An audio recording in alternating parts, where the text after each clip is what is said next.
Hi, everybody. Good morning. My name is Jen Downey, and I am the Principal Librarian in Adult Services here at the Smiley Library. Welcome to our webinar. Today, we're going to be presenting Everybody Counts, Understanding the 2020 Census. We have 3 speakers who are going to talk to you today. And we expect this to take about 30 minutes, give or take. Our first speaker today is Jody Eisenberg from the San Bernardino League of Women Voters, and she is going to take us through a slideshow and some information. So Jody, it is all yours. Thank you, Jen.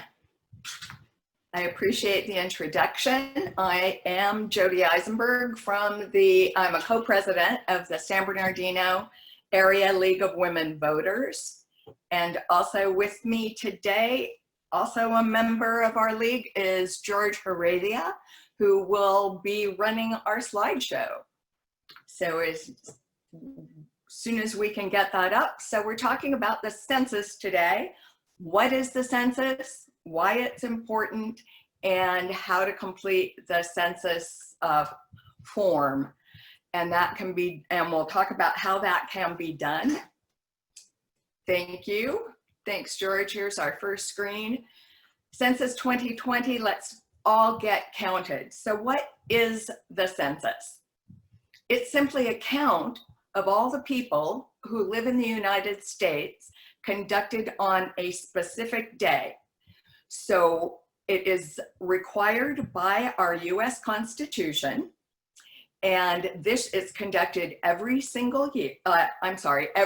years, and it's an effort to count everybody who is living in the United States. This year, the date of the count is April 1st. So when you go in to fill out your form, you'll be filling it out for who lived in your house on the 1st of April. And I'll talk more about that in a minute. But the first census was conducted, as you can see from this slide, it was conducted in 1790, and it was done by hand. And this census will mark the 24th time we have conducted a count of the number of people living in the United States. Here we go. Here's another census slide. This is the first time that the census was mailed out to everyone, 1960. A form was mailed to everyone at their home, and census takers went from door to door and helped people complete their questionnaire. This year, 2020, is the first time the census will be conducted mostly entirely online. So people can go online to the census website and complete their form online. You can also do it by telephone, and we'll talk about that in a minute. And you can also do it by mail, and we'll talk about that as well in a minute. The census is important for a variety of reasons, the most significant of which is that it determines how much money our communities get for the public and government functions that are really important to us, like our publicly funded health clinics, our fire departments, our schools, our roads. Various aspects of all of the things that our communities depend on are determined by the number of people who live in the area. So it also determines who our congressional representatives are, because the House of Representatives, if you remember from your high school government class, is based on population. So the population in a specific area determines how many Congress people we get. So it's important to fill out the form just for that reason alone. So we know how many people live in this area and how many Congress people we will get for the next 10 years. So the importance is really major, as you can see from this slide. So all of that money is dependent on how we fill out our census forms and how the number of people in our community are counted. And right now, the census is still and is urging people to complete the form because we have not had a great response. You should have gotten a letter in the mail. So here's the letter you should have gotten. Thanks, George. Here's the letter you should have gotten in the mail sometime in March. If you completed your census at that time, you would have used the a census ID that you can see in the middle of this letter asking you to respond by April 1st. If you haven't completed it, we're going to talk about how to go about doing that. But again, the date that the government is looking at for counting the number of people living in the country is April 1st, 2020. And the count is people living here, not citizens, not any other classification, but just the number of people living in the United States as of April 1st, 2020. So recap, we have a little video that the census people put together, and here it is. What is the 2020 census? Every 10 years, the census records everyone living in this country. It's written in the Constitution and comes in a questionnaire that counts everyone who lives at your address on April 1st. The data can be used to inform funding for services like fire stations, schools, clinics, and representation that affect your community. Shape your future. Start here. Visit 2020census.gov. So as we've talked about, it's really important that we all complete the census form because that information is used to determine the things that really matter to us. So how do you complete the form?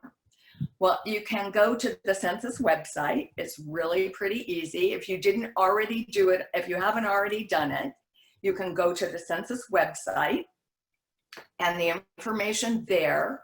And by the way, I'm sorry, let me back up for just a second. The information you provide will be used only by the census. So you don't have to worry about that information being given to anyone else. The census is the only organization that will use it, and it is considered private, and the Census Department will not disclose your personal information to anyone else. So if you're worried about that, don't worry about that. The census is required by law to protect your information, and it will not release your information to any other government agency. And the employees who work for the census also have taken an oath to not disclose any of the information that you provide in your census responses. At this point, if you haven't completed your census, you may have a census taker come to the door and follow up on the information that you should have provided by April 1st. People will be wearing identifying information that shows that they work for the census, they have an ID card, they have a census bag that they carry. If you're concerned about whether the person works for the census or not, you can ask to see their ID.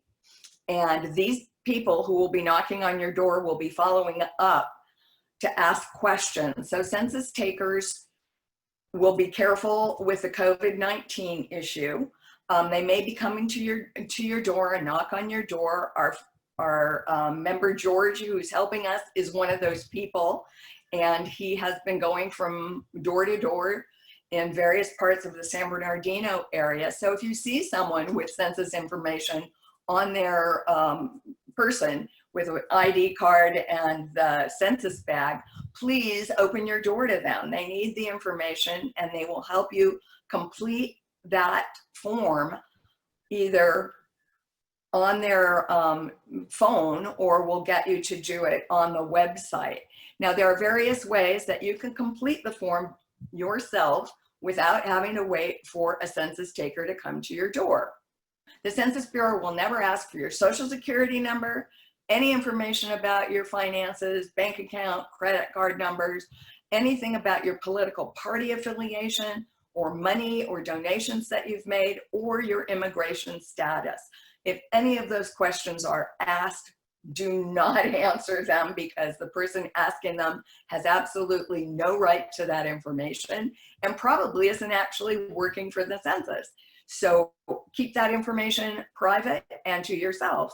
And as we'll talk about, or I'll talk about right now, the basic information the census wants is the number of people who are living in your house as of April 1st. So if you want to provide no other information, That is the basic minimum. You can tell the census taker, or you can provide the information on the census form when you respond, that there are 12 people, for example, 12 people living in this house as of April 1st, 2020, and 5 of them are men and 7 of them are women. And that should be enough to satisfy the basic requirements of the census so that the information you provide gets counted. And the next slide tells us who should be counted. And again, it's the people who are living and sleeping in your house as of April 1st, 2020.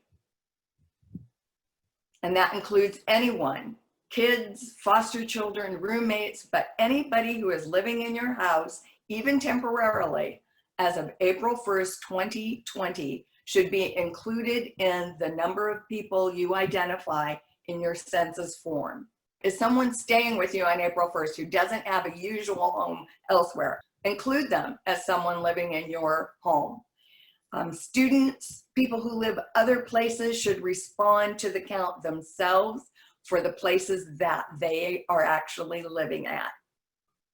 And you can go to the census website, and we'll show you that in just a second. All of the information we're talking about today is on the census website.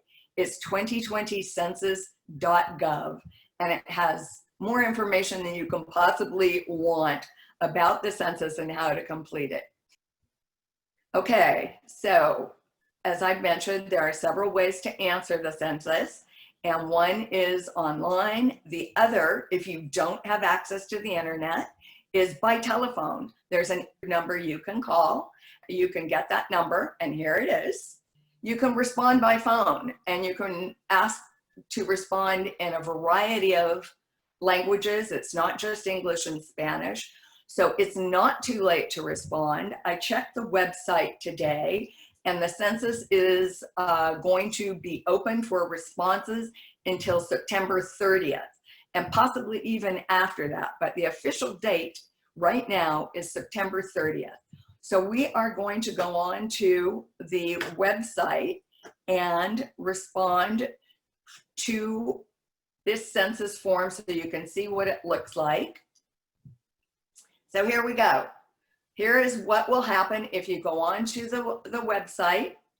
This is the first screen that's going to come up, and that letter that we showed you earlier with your ID for where can I find my 12-digit census ID. It's on that letter. If you lost the letter, just look directly below. So this is where you would see your census ID on the letter that you should have gotten but sometime in March. But going back to our questionnaire, you can see that there's a spot directly under login that says if you do not have your census ID, click here. So it's really easy. When you click there, it will walk you through the steps you need to take to get an ID to respond to the census online. So let's say you live in the US, you click that, and then you click next, and then you fill in this information, which unfortunately we can't do because I think everybody on this broadcast has already completed their census information.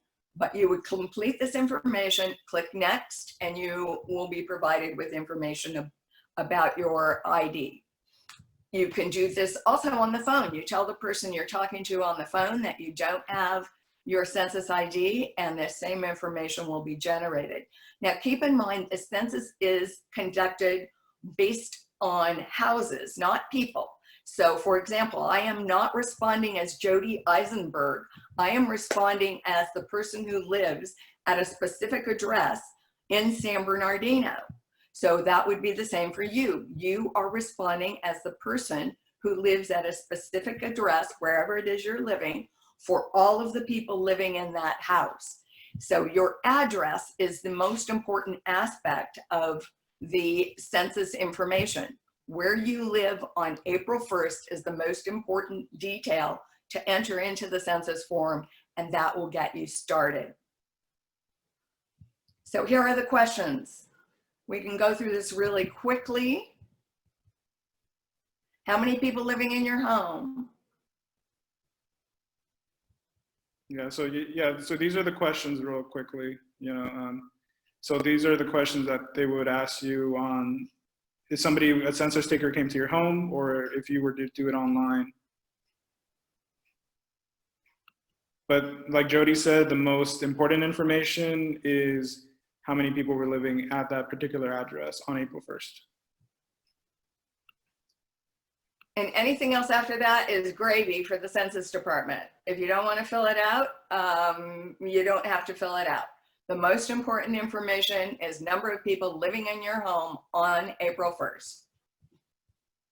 Yeah, so if a census taker does come to your home or anybody else's home, feel free to tell them that, because I have had training as the census taker and they're very happy with just getting that number of people living at the house. That's great to know. Thanks, George. So again, you can do it by phone and you can do it by mail, and you may have gotten a follow-up mail census form.